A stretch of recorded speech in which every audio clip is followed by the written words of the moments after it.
இப்ப சனி ஒரு ஜாதகத்துல எப்படி இருக்கு அப்படின்னு பார்க்கும். இப்ப சனி அப்படிங்கிறது தான் நம்மளுக்கான தொழில்காரகன். அப்ப இந்த சனியில எடுத்துட்டோம் அப்படின்னா, எனக்கு என்ன வேலை பார்ப்பேன்? ஒரு ஜாதகத்த எடுத்து பார்க்குறவங்க, அவங்களே பார்க்கும்போதே தெரிஞ்சுக்கலாம். ஓகே இந்த சனின்றது எனக்கான தொழில்காரகன்போது, எந்த இடத்துல பிளேஸ்மெண்ட் ஆயிருக்கு?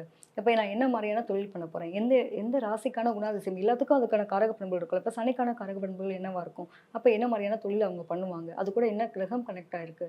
அத வச்சு அவங்களுக்கான தொழில் விஷயத்த எடுத்துக்கலாம். இதே வந்து பார்த்தீங்கன்னா, அ நெறைய வந்து ஒரு இடத்துல நிலையா வொர்க் பண்ண முடியாம, திடீர்னு நல்லாவே வொர்க் பண்ணிட்டு இருப்பாரு. அந்த பையனுக்கு திடீர்னு வேல போயிடும். எதனால வேல போச்சுன்னே தெரியல.